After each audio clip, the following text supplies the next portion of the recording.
Hola chicos, ¿qué tal? ¿Cómo estáis? Continuamos con una nueva lección de biología. En este caso vamos a hablar de los bioelementos. Lecciones, como sabéis, están encaminadas para la preparación del examen de la selectividad. Todas las lecciones que estamos dando por vídeo, estamos grabando en vídeo, así como mucho más material lo podéis ver en la web www.prepararlaselectividad.com, ¿vale? Bueno, pues entonces, como decía, vamos a comenzar a desarrollar hoy el tema de los bioelementos. Y comenzamos hablando del concepto de bioelemento. Bien, los bioelementos son elementos químicos que forman parte de la materia de los seres vivos. Son elementos indispensables en la estructura de un ser vivo. También tenemos que decir que ninguno de los bioelementos son exclusivos de los seres vivos, sino que forman también parte de materia inerte, de la materia inanimada. ¿Cuántos bioelementos? Pues aproximadamente se han identificado unos 70 bioelementos, ¿vale? Aunque evidentemente son todos necesarios, indispensables, no todos ellos intervienen en la misma proporción.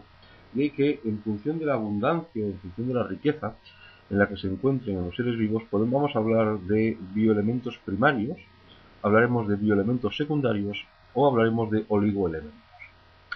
¿Qué son los bioelementos primarios? Son aquellos que se encuentran en todos los seres vivos y tienen un peso aproximado del 96% del peso total de ese ser vivo. Básicamente son el carbono, es el hidrógeno, es el oxígeno, es el nitrógeno y en menor proporción el fósforo y el azufre. De los 6 bioelementos que acabamos de citar, 4 que se encuentran en mayor proporción y 2, el fósforo y el azufre, en proporción más pequeña, el carbono, el hidrógeno, el oxígeno y el nitrógeno son los componentes o van a ser los componentes fundamentales de las biomoléculas, ¿no? O principios inmediatos, o sea, biomoléculas indispensables para el desarrollo del ser vivo. La importancia del fósforo radica en que, primero, que forma parte de muchas biomoléculas, ¿no? Fosfolípidos, ácidos nucleicos, tienen en su composición la presencia de fósforo, ¿no? Por otra parte, también en forma de sales, fosfatos, se encuentra formando parte de la estructura del esqueleto y de los dientes. Esto en cuanto al fósforo. El azufre es el otro bioelemento primario que se encuentra también en proporción más pequeña que el carbono, el hidrógeno, el oxígeno y el nitrógeno. El azufre forma parte de una gran cantidad de proteínas y de vitaminas. Forma también las sales, los sulfatos, que son sales que se encuentran presentes en todos los seres vivos. Estos serían lo que son los bioelementos primarios, es decir, el grupo de elementos que se encuentran en una mayor proporción. Ahora vendrían los bioelementos secundarios, ¿vale? Aquí tendríamos el magnesio, el calcio, el potasio, el sodio y el cloro. Se encuentran en una proporción más pequeña que los anteriores, pero las funciones que desempeñan son de importancia igual para la fisiología de la célula que los bioelementos primarios. Por decir algún detalle de estos elementos, digamos que el magnesio, por ejemplo, forma parte de la clorofila de los vegetales y como catión, como magnesio más 2, actúa como catalizador en muchas reacciones biológicas, en muchas reacciones bioquímicas. El calcio forma parte, por ejemplo, del carbonato de calcio, indispensable en las estructuras óseas. Forma el ion calcio más 2, el catión calcio más 2, que interviene en la contracción muscular, interviene en la coagulación sanguínea o puede también intervenir en la transmisión del impulso nervioso.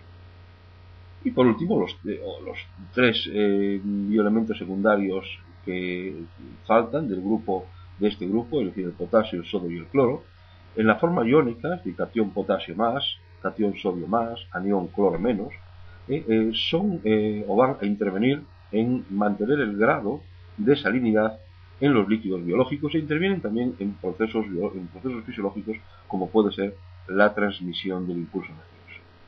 Bien, vistos los bioelementos primarios y vistos los bioelementos secundarios, nos quedan los oligoelementos. ¿Por qué se llaman así? Se llaman así porque intervienen o forman parte del ser vivo en proporciones muy pequeñas, inferiores incluso al 0,1%. Fijaos que oligoelemento procede de, la palabra oligo, poco, escaso. ¿eh?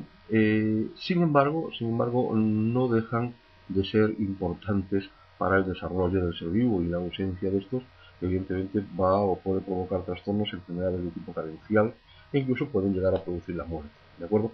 Ya que forman parte de moléculas importantes que intervienen en diferentes procesos metabólicos y fisiológicos del ser vivo. Algunos de ellos se encuentran en todos los seres vivos, estaríamos hablando de oligoelementos esenciales, mientras que otros solo se encuentran en determinados seres vivos, ¿de acuerdo? Estaríamos hablando de los no esenciales, ¿vale? Algún elemento que se encuentre dentro de los oligoelementos, el hierro. El hierro, por ejemplo, decir que forma parte de proteínas tan importantes como puede ser la hemoglobina, la proteína de los glóbulos rojos, que es la que se encarga de transportar el oxígeno, ¿no?, en sangre, o los citocromos, son enzimas que intervienen en la respiración y también intervienen en la fotosíntesis. Tanto la hemoglobina como los citocromos llevan hierro en su estructura. ¿Qué podemos decir del manganeso? ¿Qué podemos decir del cobre y el zinc, que son otros oligoelementos? Bueno, pues que actúan como catalizadores en muchas reacciones bioquímicas en el ser vivo. El cobalto, otro oligoelemento que forma parte de la vitamina B12. El yodo, otro oligoelemento que forma parte de la tiroxina. El flúor, que forma parte del esmalte de los dientes o forma parte de la estructura ósea. El silicio, que se encarga de dar resistencia al tejido conjuntivo, al esqueleto de muchas algas, a la pared celular de muchas gramíneas. En definitiva, estos serían los oligoelementos, ¿vale? Entonces, volvemos de nuevo a resumir lo que acabamos de ver en cuanto a los bioelementos, es decir, tres tipos: bioelementos primarios, carbono, hidrógeno, oxígeno, carbono, hidrógeno, oxígeno, nitrógeno, en mayor medida fósforo y azufre. Secundarios, bioelementos secundarios, que serían el magnesio, el calcio, el potasio, el sodio y el cloro. Oligoelementos esenciales, hierro, manganeso, cobre, zinc y cobalto. Y oligoelementos no esenciales, que serían el yodo, flúor, silicio, aluminio, molibdeno y boro. Bien, ¿y por qué el carbono, el hidrógeno, el oxígeno y el nitrógeno son los bioelementos fundamentales? Son varias las razones que hacen que estos cuatro elementos sean considerados como bioelementos fundamentales para el ser vivo.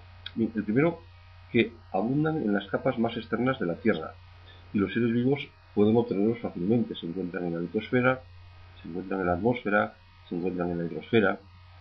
Estos átomos son elementos capaces, entre ellos, enlaces fuertes, enlaces por compartición de electrones, enlaces en definitiva covalentes. El hidrógeno tiene un electrón en la última capa. El oxígeno, por su parte, tiene en su última capa tiene 6 electrones, hace que pueda compartir 2 electrones. El nitrógeno, por su parte, tiene 5 electrones en el orbital más externo, por lo tanto está en condiciones de compartir 3 electrones. El carbono tiene 4 electrones en el orbital más externo. Es decir, la variabilidad de enlaces que se pueden establecer entre los átomos de carbono, oxígeno y nitrógeno, bien sean enlaces sencillos, bien sean enlaces dobles, bien sean enlaces triples, hace por lo tanto esta variabilidad la importancia que sean considerados como bioelementos primarios. Y después, por último, otra razón que también influye en la importancia de estos elementos es que los átomos de carbono pueden formar enlaces carbono-carbono entre sí. Es decir, carbono-carbono sencillo, enlace carbono-carbono sencillo, enlace carbono-carbono doble o enlace carbono-carbono triple. Las grandes cadenas carbonadas que van a formar parte de moléculas orgánicas, que muchas de ellas indispensables y necesarias en el ser. Y vamos a terminar el tema de los bioelementos hablando de uno de ellos, del silicio, que, encontrándose en el mismo grupo que el carbono, no es como este un bioelemento mayoritario. Veamos por qué las diferencias que hay entre carbono y silicio, aun estando los mismos, los dos elementos dentro del mismo grupo. Bien, el silicio tiene mayor tamaño que el carbono. Por lo tanto, los enlaces covalentes silicio-silicio que se puedan formar van a tener una longitud mayor que el enlace carbono-carbono. ¿Esto qué provoca? Esto provoca de inmediato una mayor inestabilidad. Además, el átomo de silicio, en su enlace con otro átomo de silicio, solamente va a formar enlaces simples. Esto limita mucho las moléculas que puede formar. Por otro lado, el silicio, cuando se combina con el oxígeno, formando la sílice, el óxido de anhídrido de sílice, el óxido de sílice, a diferencia de la unión del carbono con el oxígeno, que sería el anhídrido carbónico, pues la sílice es un compuesto insoluble en agua y prácticamente inerte, ¿no? A diferencia de la formación del CO2 gaseoso, soluble en agua, que puede ser absorbido del agua o del aire. Pues bien, estas son entonces las dos diferencias que hacen que el silicio no sea un bioelemento mayoritario en la naturaleza en contraprestación del átomo de carbono, a pesar de estar los dos en el mismo grupo dentro de la tabla periódica. Bueno, pues hasta aquí ha sido el tema de los bioelementos.